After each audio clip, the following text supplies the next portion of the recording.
Wondrous Wizards, it's Miss Emily, and welcome to the last story time for the summer reading program. You made it. It's week 5.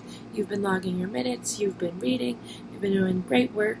And this week, I'm going to end out our sort of tastes of different books by switching it up a little bit, reading an excerpt or a little bit of the beginning of The Hobbit, which is a classic. It was written back in 1937, and by J.R.R. Tolkien. He's a famous fantasy writer. He's considered one of the greats, and so I'm going to read a little bit of this. So, without further ado, let me get into it. In a hole in the ground there lived a hobbit. Not a nasty, dirty, wet hole filled with the ends of worms and an oozy smell, nor yet a dry, bare, sandy hole, with nothing in it to sit down on or to eat. It was a hobbit hole, and that means comfort.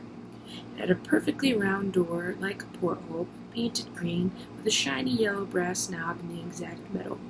The door opened on to a tube-shaped hall like a tunnel, a very comfortable tunnel, without smoke, paneled walls, and floors tiled and carpeted, provided with polished chairs, and lots of pegs for hats and coats. The hobbit was fond of visitors. The tunnel wound on and on, going fairly but not quite straight into the side of the hill. The hill, as all the people for many miles round called it, and many little round doors opened out of it, first on one side and then on another. No going upstairs for these hobbits. Bedrooms, bathrooms, cellars, pantries, lots of those. Wardrobes, he had whole rooms devoted to clothes. Kitchens, dining rooms, all were on the same floor, and indeed on the same passage. The best rooms were all on the left-hand side, going in, for these were the only ones to have windows, deep-set round windows looking over his garden, and meadows beyond, sloping down to the river. The hobbit was a very well-to-do hobbit, and his name was Baggins. The Bagginses had lived in the neighborhood of the hill for time out of mind. People considered them very respectable, not only because most of them were rich, but also because they had never had any adventures or did anything unexpected. You could tell what a Baggins would say on any question without the bother of asking him. This is the story of how a Baggins had an adventure and found himself doing and saying things altogether unexpected. He may have lost the neighbors' respect, but he gained, well, you'll see whether he gained anything in the end. The mother of our particular hobbit. What is a hobbit? I suppose hobbits need some description nowadays, since they've become rare and shy of the big people, as they call us. They are, or were, a little people, about half our height and smaller than the bearded dwarves. Hobbit had no beards. There is little or no magic about them, except the ordinary, everyday sort, which helps them to disappear quietly and quickly when large, silly folk like you and me come blundering along, making a noise like elephants, which they can hear a mile off. They are inclined to be fat in the stomach. They dress in bright colors, chiefly green and yellow, wear no shoes, because their feet grow naturally leathery soles, and thick, warm brown hair like the stuff on their heads, which is curly. They have long, clever brown fingers, good-natured faces, and laugh deep, fruity laughs, especially after dinner, which they have twice a day when they can get it. Now you know enough to go on with. As I was saying, the mother of this hobbit, of Bilbo Baggins that is, was the famous Belladonna Took, one of the 3 remarkable daughters of the old Took, head of the hobbits who lived across the water, the small river that ran at the foot of the hill. It is often said, in other families, that long ago one of the Took ancestors must have taken a fairy wife. That was, of course, absurd, but certainly there was still something not entirely hobbit-like about them. And once in a while, members of the Took clan would go and have adventures. They discreetly disappeared, and the family hushed it up, but the fact remained that the Tooks were not as respectable as the Bagginses, though they were undoubtedly richer. Not that Belladonna Took ever had any adventures after she became Mrs. Bungo Baggins.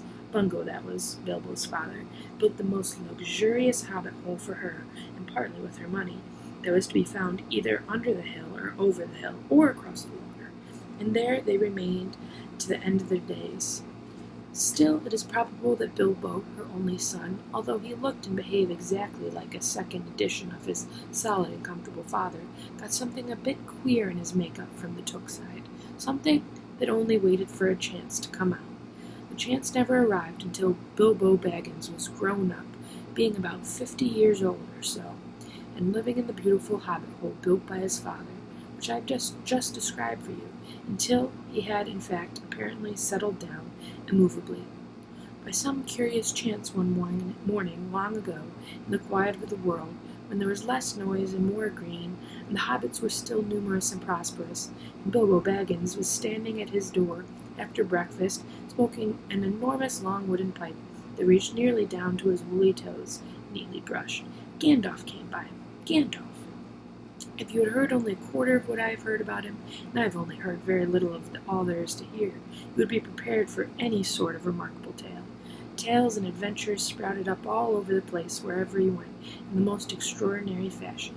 He had not been down that way under the hill for ages and ages, not since his old friend the old Took died. In fact, and the hobbits had almost forgotten what he looked like. He had been over the hill and across the water on businesses of his own since they were all small hobbit boys and hobbit girls. All that was unsuspecting Bilbo saw that morning was an old man with a staff. He had a tall pointed blue hat, a long gray cloak, and a silver scarf over which his long beard hung down below his waist, and immense black boots. "Good morning," said Bilbo, and he meant it. The sun was shining and the grass was very green. But Gandalf looked at him from under long bushy eyebrows that stuck out further than the brim of his shady hat.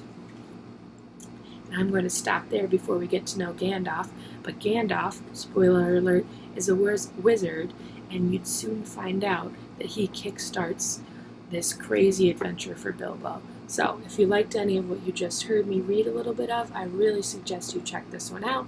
You could read it with maybe older siblings or your parents, or just read it on your own.